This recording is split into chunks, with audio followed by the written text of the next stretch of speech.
사도들이 예수께 모여 자기들이 행한 것과 가르친 것을 낱낱이 고하니 이르시되 너희는 따로 한 곳으로서 잠깐 쉬라 하지 이는 죽어가는 사람이 많아 음식으로 별도 없습니다.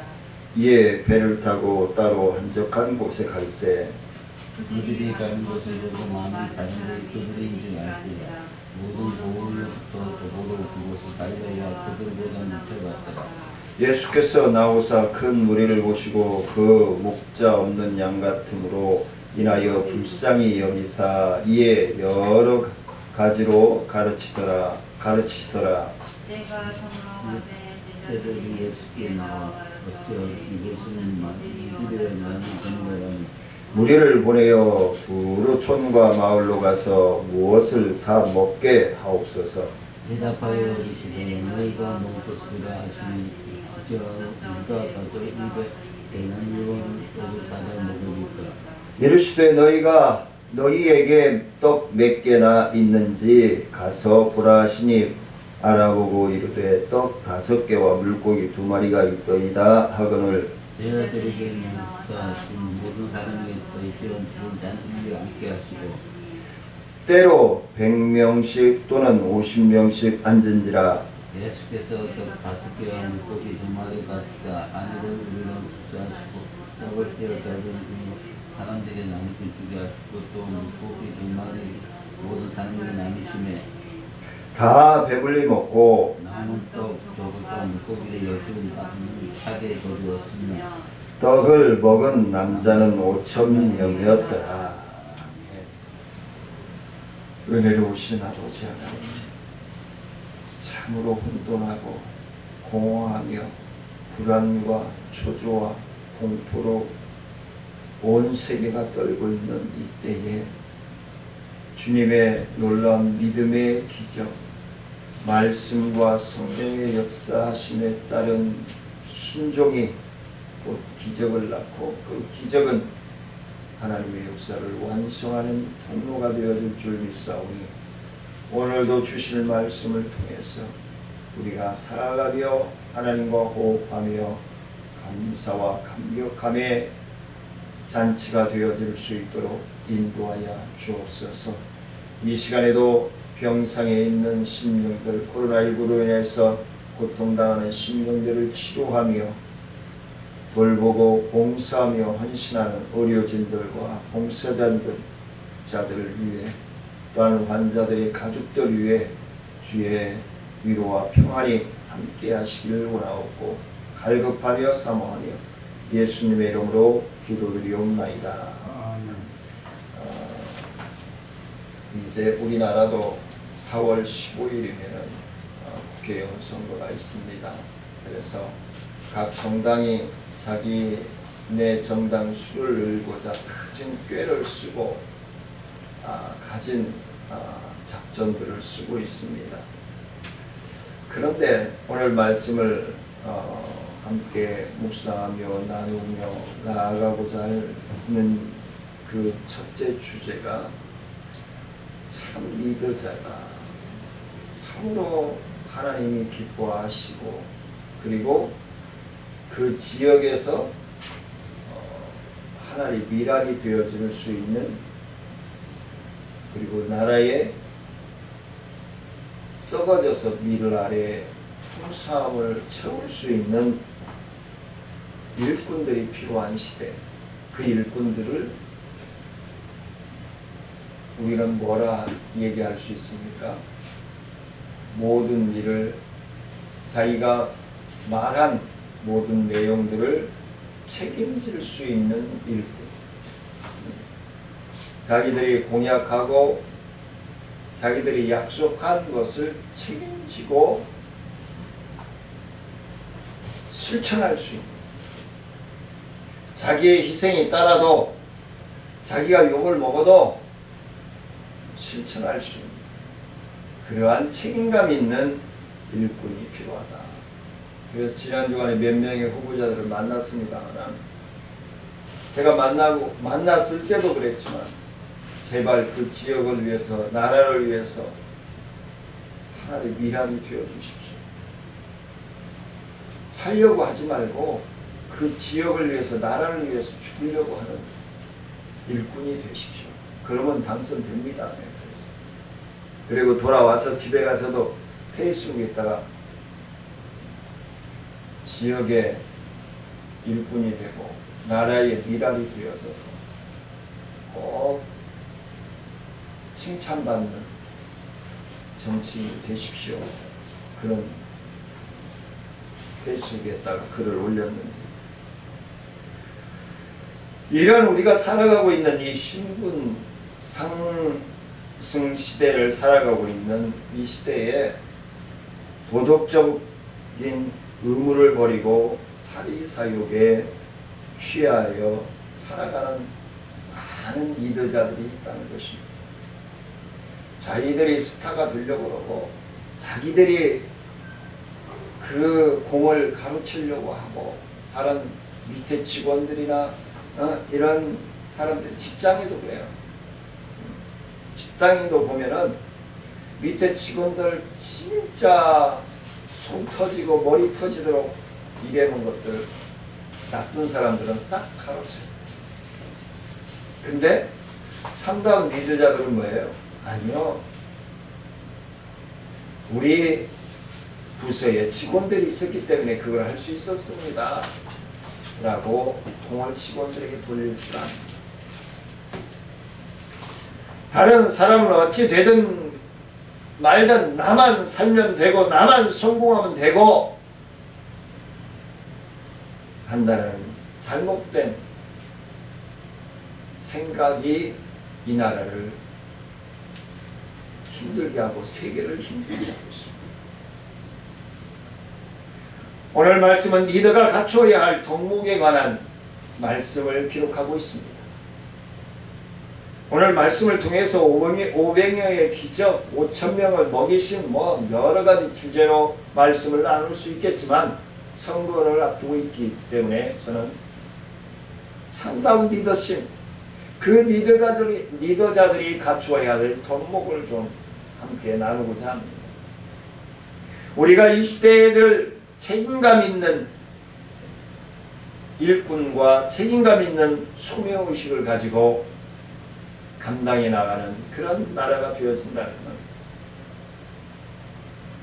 어려움은 곧 아주 칠흑같이 어두운 터널은 곧 뭐예요? 밝은 세상을 맞이할 수 있어요. 터널을 빠져나가기까지만 고생하면 된단 말이에요. 참으면 된단 말이에요. 근데 아무리 달려도 그 터널이 끝날 기미가 안 보인다면은 그 터널 속은 불안과 공포와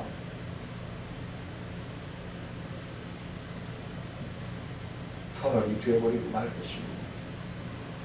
코로나19로 인하여서 지금 2-3개월 동안 방관하다가 발에 불똥에 떨어지니까 난리가 나고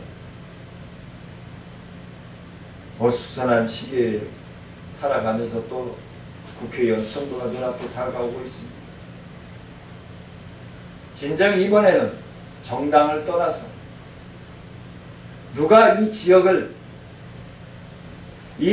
백성들의 슬픔과 기쁨을 함께 나눌 수 있는 가족 공동체로서의 삶을 살아가면서 지역 주민들이 아프면 내 가족이 아픈 것 마냥 지역 주민들이 내 가족이 기뻐하는 축제 마냥 함께 웃고 함께 슬퍼해 줄 수 있는, 그리고 이 나라를 세계 5손가락 안에 끌어올릴 수 있는 꿈을 가질 수 있는 그런 일꾼들을 뽑아야 될 줄 압니다. 그래서 오늘 제목을 너희가 먹을 것을 주라. 정치인들은 백성들이 먹을 것을 주고, 그리고 소상공인들, 중소기업인들, 대기업인들 일할 수 있는 토양을 만들어주고, 그게 정치인들이에요. 그것이 리더자들이 해야 하는 일입니다. 오늘 말씀은 예수님이 복음을 전하다가 해가 뉘엿뉘엿 지는 데까지 정신없이 달려온 거예요. 하루 온종일 피로에 지쳐서 한 곳으로 한적한 곳으로 갔더니 거기도 어느새 새카맣게 몰려와 있는 거예요. 그래서 환자들을 치료하며 고치다 보니 그래서 한편으로는 저는 리더자들은 목자의 심정을 가져야 합니다. 목자의 심정은 저는 이렇게 말하고 싶어요. 부모의 마음입니다. 목자의 심정은 부모의 마음입니다. 그러나 이 첫 번째는 우리가 함께 나누들 주제는 무리를 보시고 불쌍히 여기신 예수. 무리를 보시고 불쌍히 여길 수 있다. 없인 여겼다가 아니에요. 긍휼히 여겼다는 거예요. 다시 한번 말씀을 드리자면 긍휼히 여겼다는 건 어떻게 해요? 애잔한 마음이 있다는 거예요. 사랑이 깊이 숙성되어 있는 그 마음에 눈빛이 있었다는 거예요. 예수님은 하나님의 나라를 가르치시며 선포하시고 제자들을 세상 속에 파송하셨습니다. 제자들은 세상에 나아가 복음을 전하고 하나님 나라를 선포했습니다. 제자들은 돌아와서 예수님께 선교보고를 합니다. 예수님은 선교보고를 들으신 후에 제자들에게 잠깐 쉬자 하시면서 한적한 곳으로 가십니다. 그런데 사람들이 먼저 와 있었다. 서론에서 말씀을 드렸듯이 백성들은 허락하지 않았습니다. 한시도 예수님이 쉴 틈을 주지 않았습니다. 그런데도 예수님은 귀찮게 하시지 않습니다.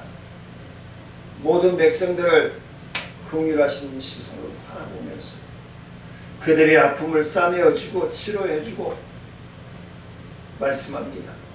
오늘 본문 6장 34절 말씀입니다. 같이 읽습니다. 시작.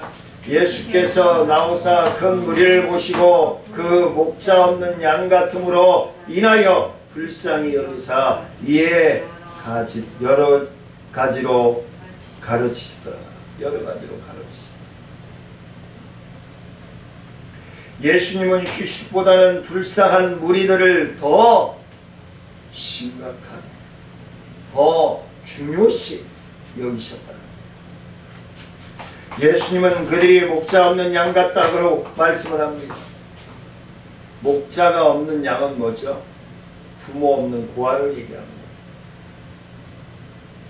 부모 없는 고아를 얘기하고 있습니다. 제가 교사 세미나에 가서 지난 20여 년 동안 애친 게 많아요. 옛날 우리 부모님 때는 젖이 안 나와서 먹을 것이 없어서 젖이 안 나와서 동량젖을 많이 먹였습니다. 그때 생각나서 절대로 반 교사들은 자기 반 아이들을 동량젖을 먹이지 말라. 많은 교회들이 한 교사가 나오지 않으면 다른 반하고 합반시킵니다. 그 동량젖을 먹게 하는 거예요. 일주일에 한 번 먹는 젖. 그러면 안 되는 거예요. 예수님은 그들이 목자 없는 양 같다라고 말씀합니다. 목자 없는 양은 뭐예요? 굶주릴 수밖에 없어요. 배고플 수밖에 없어요. 영양이 부족할 수밖에 없어요. 목자 없는 양 같은 길을 찾아 방황하는, 목자를 찾아 방황할 수밖에 없어요. 이 반으로 갈까 저 반으로 갈까? 부모 없는 아이들은 마음의 상처를 가지고 살아갈 수밖에 없어요. 목자 없는 양은 안전하지가 않습니다. 불안해요. 계속 불안해요. 우리 대한민국이 목자 없는 나라가 되면 안 됩니다. 백성들이 무엇을 할까, 뭘 할까, 내가 뭘 해야 이 나라의 보탬이 되고 가정의 보탬이 될까 방황하지 않게 해줘야 돼. 뚜렷한 목표 제시가 필요한 거예요. 비난은 자기와 다른 형제들을 괴롭히고 파괴해 하나님 나라로부터 멀어지게 하는 거예요. 비난할 게 아니에요. 서로 감싸주고 서로 협력하고 서로 이뤄나갈 수 있는 일이 지역을 살리는 거예요. 백성들을 살리는 거예요. 예수님은 그들을 불쌍히 여기셔서 여러 가지로 가르치셨다. 여러 가지로 가르치셨다는 게 뭘까요? 34절 하반절 말씀이죠. 예, 여러 가지로 가르치시더라. 여러 가지가 하나님의 일, 하나님의 나라 일을 얘기하는 거예요. 그리고 더 좁혀가서는 각자에게 있는 달란트들을 예수님께서 터치해 주시는 거예요. 너는 이런 달란트가 있어. 너는 이런 달란트가 있어. 이런 달란트가 있어. 이 분야에 너는 아주 잘할 수 있어. 제가 주일학교 교사들에게도 항상 하는 게 뭐예요? 반 아이들이 어떤 분야에 끼가 보이는지를 캐치해내는 것이 반사들이 해야 됩니다.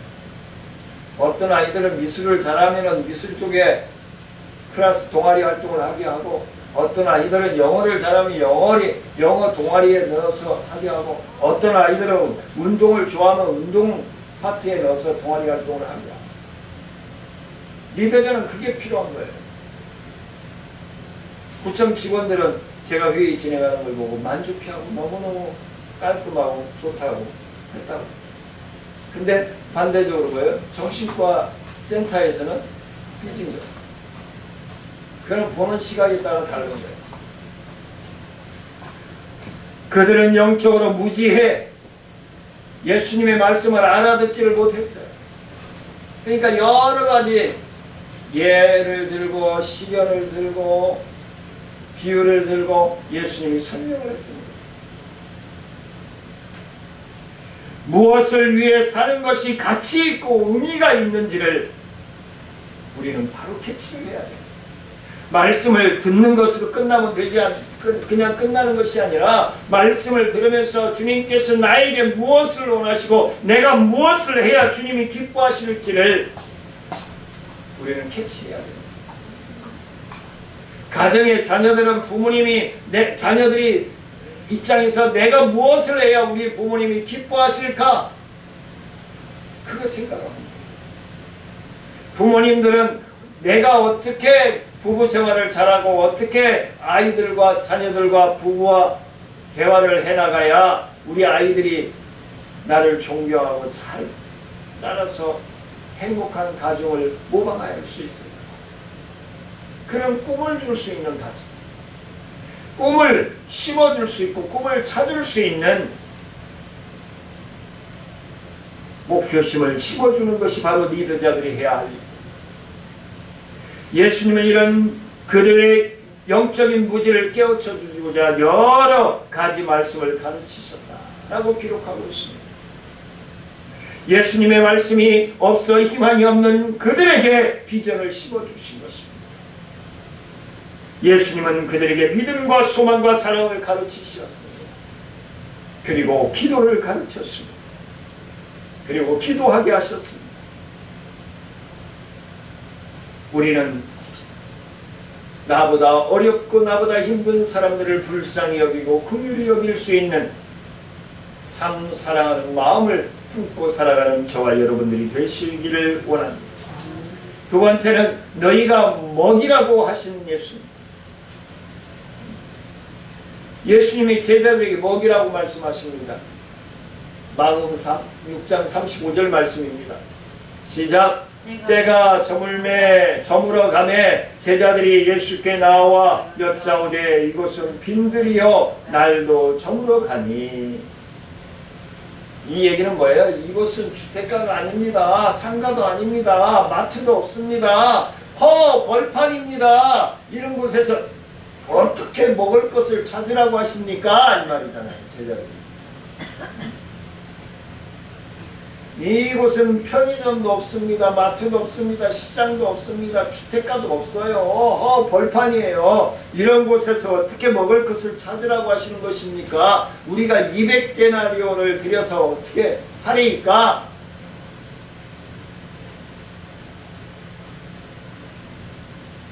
답답하죠? 제자들은 그렇게 말한 이유를 그들은 깨닫지 못했습니다. 때가 저물었고 사람들은 남자만 5,000명이요 자신들이 가진 것이라고는 동전 한 입도 없기 때문에 해결할 방법이 없다는 거예요. 그들의 말은 지극히 합리적이었을지도 모릅니다. 쉽지가 없으니까. 그러나 예수님은 너희가 먹을 것을 주라 라고 명령을 합니다. 37절 말씀입니다. 시작. 대답하여 이르시되 너희가 먹을 것을 주라 하시니. 제자들은 예수님이 너희가 먹을 것을 주라고 명령하실 줄은 상상도 못했을 거예요. 그렇죠? 네. 야, 해 저물어 가니까 빨리 돌려보내. 그럴 줄 알았겠죠. 먹을 것을 주라고 하는 건 뭐예요? 다음에 또 시간이 있다는 거예요. 말씀이 끝나지 않았다는 거예요. 그리고 또 한 가지 생각할 수 있는 건 하루 종일 영의 양식을 먹느라고 수고하고 애쓰고 또 병을 치료하느라고 애쓴 사람들을 그냥 돌려보낼 수가 없는 거예요. 우리 최영식 목사가 치매학교 하면서 어르신들에게 뭐라도 하나씩 쌓아 보내려고 하는 것처럼 우리가 교회에서 천국잔치를 한다, 세소식 초청잔치를 한다고 그냥 안 보내잖아요. 기념품이라는 선물을 만들어서 하나씩 드리려고 하잖아요. 그거 얘기해요. 지금까지 영의 양식으로 충만하게 되어 있는 심령들을 그냥 돌려보낼 수 없지 않느냐 이 말이에요. 근데 제자들은 뭘 봤어요? 현실적인 거 봤어요. 실제로 동리할 한 입도 없고 여기는 식당도 없고 마트도 없고 아무것도 없어. 세상적으로 볼 때 도대체 먹을 것을 만들 가능성이 없는 거예요. 그런데 주라는 거예요. 예수님은 주라는 거예요. 자, 그러면 예수님이 주라고 했을 때 제자들은 어떻게 해야 될까요? 혹시 여기 먹을 것을 가지고 있는 사람이 없습니까? 근데 어른들은 하나도 아마 그게 어떤 사람들은 잠깐 예수님만 보고 와야지 나는 이 병만 치료받으면 되니까 그러고 도시락도 안 싸가지고 왔을지도 몰라요. 그러니까 제자들은 뭐예요? 현실적으로 보고는 없을 것이다 이 말. 우리 이런 착각을 많이 하잖아요. 내 기준에서 내가 판단하고 정리하고 교통정리하고 정지하고 시리에 빠지고 하나님이 있느니 없느니 좌절하고 그러잖아요. 하나님의 뜻은 분별하지도 않고 하나님이 그 환경, 그 시간, 그 상황에 두게 하신 것은 뭐예요? 죽이려고 두신 게 아니란 말이에요. 우리는 이걸 잊지 말아야 돼요. 네. 하나님이 코로나19로 이 나라와 대구, 경북지역과 대한민국과 온 유럽을 이렇게 두는 것은 뭔가 계획이 있다는 거예요. 하나님의 자녀들을 회개시키고자 하는 뜻도 있겠죠. 하나님의 섭리를 깨닫게 하시고자 하는 뜻도 있겠죠. 근데 자꾸 수학 공식적으로 과학적으로만 그걸 해결하려고 하면 안 돼요. 그 문제를 풀 수가 없어요. 우리 하나님의 자녀들은, 과학자들은 과학적으로 풀고 정치인들은 정치적으로 어떻게 하면 백성들의 이 어려움을 극복해 나갈 수 있을까, 그 열쇠를 찾고 우리 하나님의 자녀들은 하나님 앞에 기도하고 회개함으로 분별하여 열쇠를 찾아야 됩니다. 각 분야, 각 환경에서 이 문제점을 다시 한번 되돌아보고 무엇이 잘못된 것인지 찾아야 된다. 이 제자들은 이곳은 빈들이요 때가 저물어 가는 것도 잘 예수님은 알고 계셨어요. 그럼에도 불구하고 너희들이 먹을 것을 주라고 하신 거예요.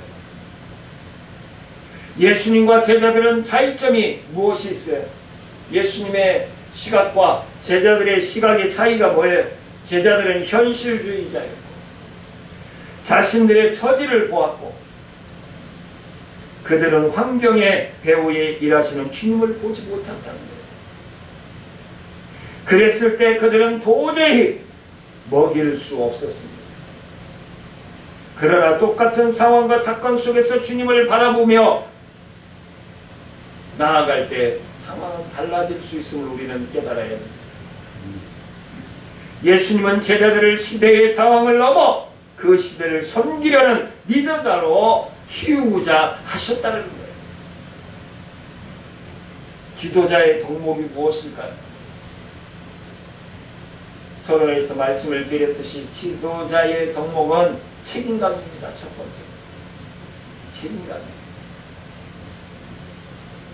책임감은 리더의 덕목 중에 덕목임을 말씀하고 있습니다. 그런데 제자들은 무리에 대하여 책임감이 없었습니다. 그들은 무리의 문제가 자기들의 문제로 끝나기를 원했습니다. 리더는 문제를 제기하는 데서 끝나는 것이 아니라 리더자는 최선을 다해서 고민하고 나몰라라 하면 안 된다는 거예요. 리더자는 자기의 형편을 넘어서 위기를 극복하고 그리고 그 문제에 책임감 있게 해결할 수 있어야 참다운 리더자라고 말할 수 있을 것입니다. 많은 사람들은 리더자가 되기를 원합니다. 그러나 책임을 지려 하지 않습니다. 책임을 지려 하지 않는 자들은 리더자가 될 수 없습니다. 왜냐하면 책임감에는 희생이 따르기 때문입니다. 요즘 정치인들은 희생하려고 하지 않습니다. 책임지려고 하지 않습니다. 입만 살아서 움직입니다. 희생을 싫어하는 사람은 결코 리더자가 될 수 없음을 명심해야 할 것입니다. 두 번째는 목자의 심정입니다. 서론에서 말씀을 드렸죠. 리더는 책임감만 느끼고 살아가면 안 됩니다. 리더자는 목자의 심정이 있어야 합니다. 아까 말씀을 드렸듯이 목자의 심정은 부모의 마음을 얘기합니다. 부모의 마음은 한마디로 눈물이요 사랑임을 말씀드릴 수 있습니다. 우리는 때로 왜 저들을 도와야 하고 왜 저들을 위해 기도해야 하냐고 생각할 때가 많습니다. 저런 못된 인간들을 위해서 기도해야 되냐? 그런데 모세는 이렇게 얘기합니다.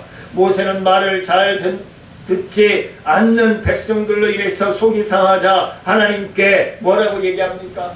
하나님! 제가 이들을 낳았습니까? 제가 왜 이들을 도와야 됩니까? 하고 울부짖으며 기도한 모세의 심정을 우리는 봐야 하는 것입니다. 목자의 심정은 빚진 자의 심정에서 옵니다. 우리는 외국 선교사들로부터 135년 전에 복음의 그리고 교육의 의료의 선교의 빛이 었습니다. 이제 우리는 2, 3년 전만 해도 우리는 선교를 받는 나라에서 지원하는 나라가 되었습니다. 라고 큰 소리 뻥뻥 쳤습니다. 하지만 전염병 하나 어느 나라 어느 과학자가 쉽게 해결해내지 못하고 있습니다. 2개월이 지나도.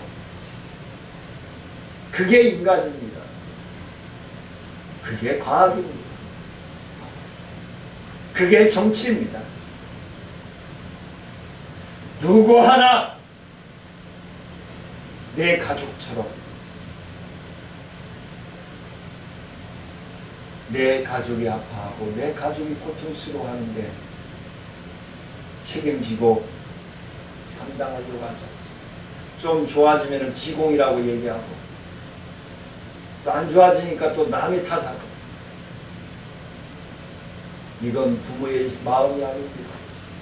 이건 사랑이 아닙니다. 이건 목자의 심정이 아닙니다.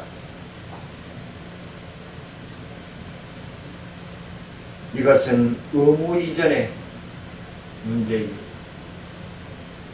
의무 이전의 문제. 사람을 위해 위대하게 하는 것은 빚진 자의 심정에서 완성해 나갈 수 있음을 우리는 명심해야 될 줄 압니다. 세 번째는 믿음입니다. 제자들이 무리를 먹이고자 하는 책임감과 목자의 심정이 있어도 현실은 엄연한 현실이었음을 우리는 기억합니다. 어떻게 그 많은 무리를 먹일 수 있었겠습니까? 그때는 예수님께 나아가 기도해야 합니다. 믿음이라 나는 할 수 없지만 예수님은 하실 수 있다는 믿음, 그것이 곧 기적을 만들어내는 것입니다. 믿음이란 주님의 안경을 쓰고 보는 것입니다. 주님의 안경을 쓰는 거예요. 물질의 안경을 쓰고 환경의 안경을 쓰고 문화의 안경을 쓰고 명예의 안경을 쓰고 보는 것이 아니라 믿음의 안경, 주님의 안경을 쓰는 것입니다. 주님의 안경을 쓰고 보면 모든 것이 긍정적인 것으로 보이고 가능성 있게 비전적으로 보일 것입니다. 하지만 환경의 안경을 쓰고 본다면, 물질 안경을 쓰고 본다면 우리는 부정적으로 떨어져 버리고 말 것입니다.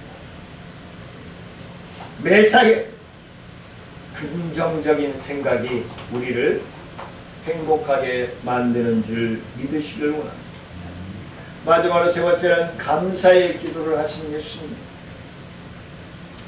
이걸 축복 기도를 하신 예수님이라고 합니다만 중요한 건 감사의 기도입니다. 너희가 먹을 것을 주라는 예수님의 말씀에 제자들은 어떻게 대답합니까? 37절 하반절 말씀입니다. 시작. 여짜오되 우리가 가서 200데나리온의 떡을 사다가 먹이리까?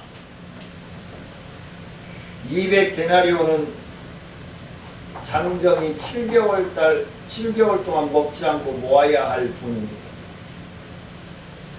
7개월 동안 장정이 쓰지 않고 모아야 할 돈이 바로 200데나리온. 예수님은 없는 200데나리온만 계산하고 있는 제자들에게 명령하십니다. 38절 말씀입니다. 여짜오되 우리가 가서 200데나리온의 떡을 사다가 먹으리까? 이르시되 너희에게 떡 몇 개나 있는지 가서 보라 하시니 그랬어요. 뭐라고요? 가서 보라는 거예요. 군중들 속에 들어가서 보라는 거예요. 찾으라는 거예요. 찾아보지도 않고 어떻게 했어요? 우리가 200데나리온이 어디 있어서 이 사람들을 다, 여기는 식당도 없고 마트도 없는데 어떻게 돈도 없는데 그 이 많은 사람들을 2만 명가량을 먹일 수 있는 음식을 준비합니까? 발도 떼보지도 않고. 제가 2015년 송구영신 예배 때가 그랬죠. 일어나야 기적이 일어난다고 말씀을 드렸죠. 주저앉아 있으면요, 누워 있으면요, 기적 절대 안 일어납니다. 나면서부터 안전뱅이 된 자도 마찬가지였어요. 아, 이 사람아, 내가 나면서부터 안전뱅이로 태어났는데 나를 가지고 장난하는 거야? 그리고 베드로와 요한의 손을 뿌리쳤으면 그 사람은 영원토록 못 일어났습니다.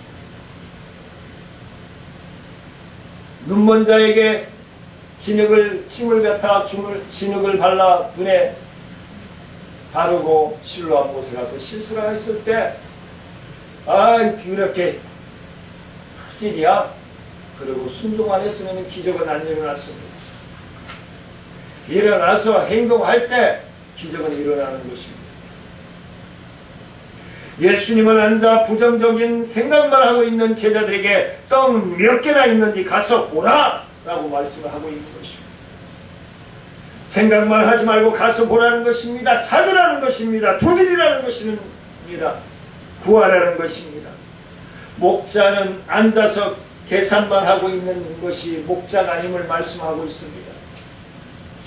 목자는 믿음의 행동이 필요합니다. 믿음은 이론이 아니라 행동임을 말씀해주고 있는 것입니다.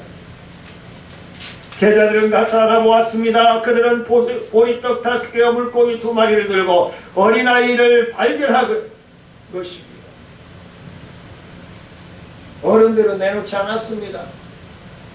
이 어린아이가 오늘 예수님 만나러 간다니까 얘 혹시 모르니까 이거 가지고 가서 배고프면 먹어라. 그러고 싸줬을 거예요.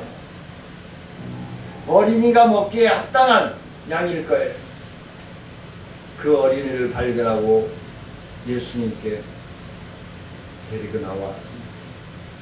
그러자 예수님은 제자들에게 무리를 때를 지어 푸른 잔디 위에 앉히고 예수님은 이를 손에 들고 감사 기도를 드렸습니다. 41절 말씀입니다. 예수께서 떡 5개와 물고기 2마리를 가지사 하루를 우러러 축사하시고 떡을 떼어 제자들에게 주어 사람들에게 나누어 주게 하시고 또 물고기 2마리도 모든 사람에게 나누시매 라고 말씀합니다. 예수님은 없는 것을 요구하지 않으십니다. 예수님은 우리에게 있는 보리떡 5개와 물고기 2마리를 가지고 기도하셨습니다. 시간의 오병이여, 물질의 오병이여, 기도의 오병이여, 말씀의 오병이여의 삶을 우리 주님은 자녀들이 살아가기를 원하시는 것입니다. 예수님은 아무리 작은 것이라도 믿음으로 드린 것을 귀하게 여기시는 줄 믿으시기를 원합니다. 예수님은 기도하신 후 떡을 떼어 제자들에게 주어 무리 앞에 놓게 하셨습니다. 예수님은 남자만 5,000명이나 되는 사람들을 배불리 먹으시고 남은 것을 12바구니에 차도로 거두게 하셨음을 우리는 말씀을 통해서 알고 있습니다. 우리는 가서 볼 수 있어야 됩니다. 행동을 옮길 수 있어야 됩니다. 그래야 기적이 일어날 수 있습니다. 예수님께서 감사기도 하신 것처럼 우리의 삶에 넉넉하게 채우고도 넘을 수 있는 12바구니, 12지파, 12성읍처럼 우리의 삶이 더욱더 예수 안에서 예수를 바라보고 예수와 동행함으로 순종함으로 거둘 수 있는 복의 바구니가 되어지기를 주의 이름으로 축원을 드립니다. 은혜로우신 아버지 하나님 감사를 드립니다. 부족합니다. 연약합니다. 하나님 붙드시고 치료하시고 회복하시고 동행하여 주옵소서. 감사를 드리며 예수님의 이름으로 기도드리옵나이다. 우리 주 예수 그리스도의 은혜와 하나님의 크신 사랑과 성령님의 교통하심과 무한하신 은혜와 능력의 역사가 하나님의 뜻을 분별하여 순종하기를 위하여 나아가는 사랑하는 성도들과 기도하는 제목 위에 온 기도하는 제목 위에 또한 삶 위에 우리의 청천중앙교회 사역과 나눔과 이쁨 435 지회 사역과 또한 지역사회 교장 교육제 사역 위에 치매 예방학교 위에 이제부터 영원토록 함께할지어다. 아멘.